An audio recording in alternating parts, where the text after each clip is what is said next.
subject is on the arrangement of music. There is more to marching band than just people taking instruments, picking them up, and marching around with them. There is a lot more than just what you see on the marching field. How do you think we get the music we play?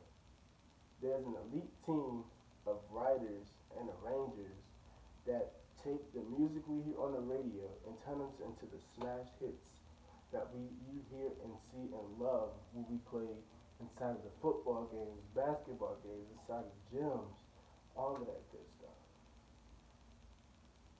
In order to have a marching band, you gotta have music.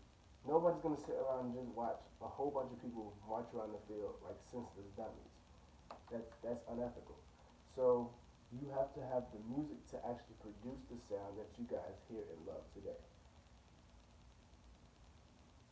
So the three questions that I always get when I arrange is, how do you know where to hear those at? How do you know how to put this on paper? How do you know what rhythms to use? Well, if you stick with me long enough, you're gonna find out. What is a music arrangement? The arrangement of music is the ability to take the music content of the song heard on the radio and transcribe it to a sheet of paper for a band to play. It takes the hits you hear on the radio, mashes them up into a hit that you hear a band play. What do you need to arrange? Well, first, you need to be comfortable with music as a whole. Everybody has a favorite genre, a favorite artist, a favorite song. That song is gonna put you in the mood. The song is gonna hype you up so you can go ahead and complete that workout that you started on. You know what you like, basically. You know what you like. So once you're comfortable with music, then it'll take your creativity and your imagination 10 times farther. You have to have the knowledge of the insides and out of the actual music components that the band sees that you don't really see. That's more of the quarter notes, half notes, eighth notes, 16th notes, 30-second notes. That's all of that. So I'm going to give you a demonstration. Let you know. That's a quarter note. 1, 2, 3, 4. 1, 2, 3. And then you got whole notes. 1, 2, 3, 4. 1, 2, 3, 4. And then you have 16 notes. Those 16 notes. And you have eighth notes.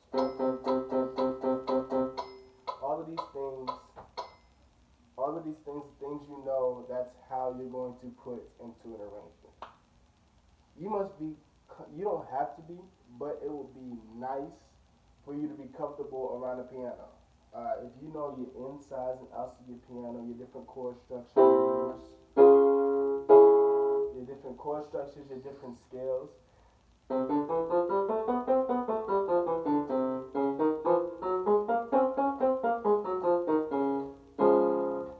Then that makes the arranging 10 times easier than just sitting down at a computer and listening to the song and putting it on a piece of paper.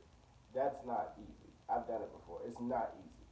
So, having knowledge of your piano, knowing that C is always the first note on the piano, followed by the half step C sharp, D, E sharp, all of that good stuff. You need to know how to voice certain parts of an arrangement, to voice certain parts of the song. So take the trumpet and the clarinet for example. If you want to give them the same line, that's going to give you a real bright tone, whereas in the clarinet,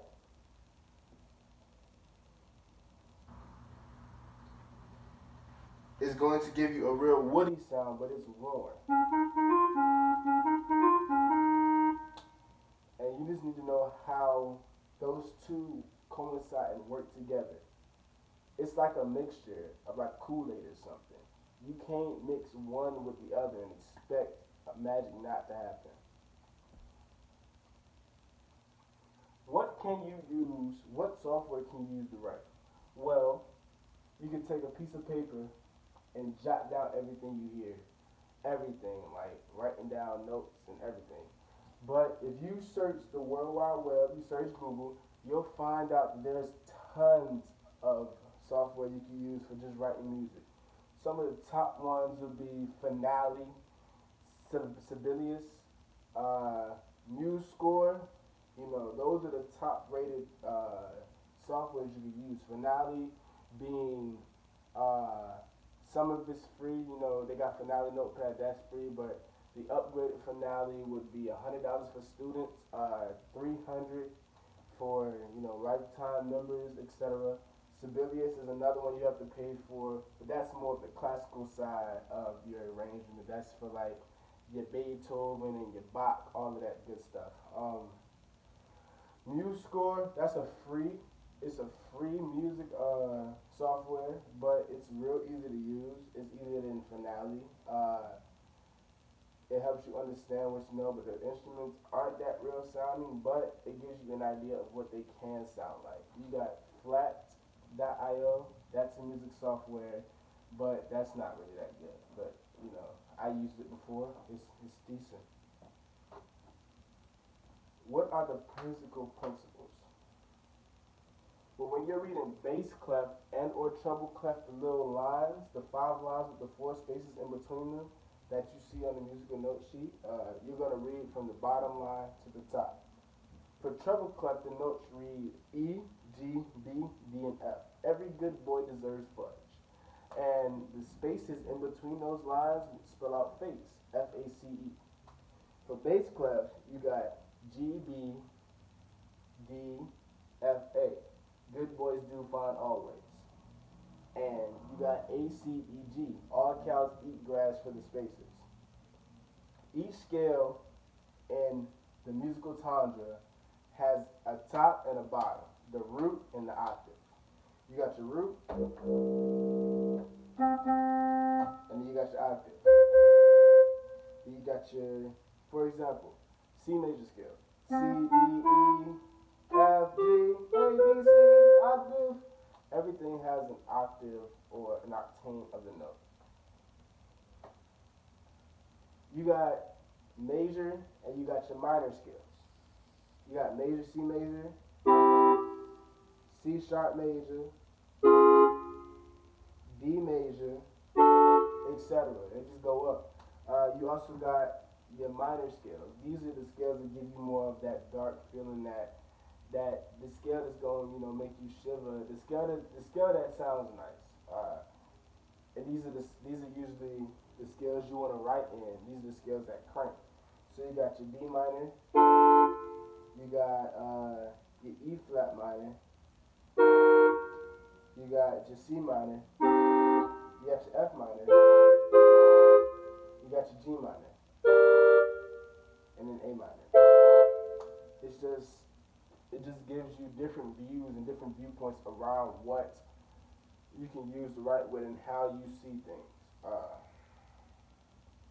In conclusion, I have identified the basic ways of developing your craft in arranging music and taking the music you hear and putting it on a piece of paper.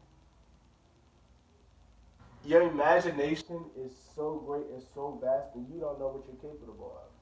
You could take I put the new 4 G's on the G, and you could put that in a music arrangement, and everybody will go crazy when you play it. It's just knowing what you like and knowing what you hear, putting it together, and making magic. Again, my name is Jacob Hobson, and I appreciate your time. Thank you, and I will see you again.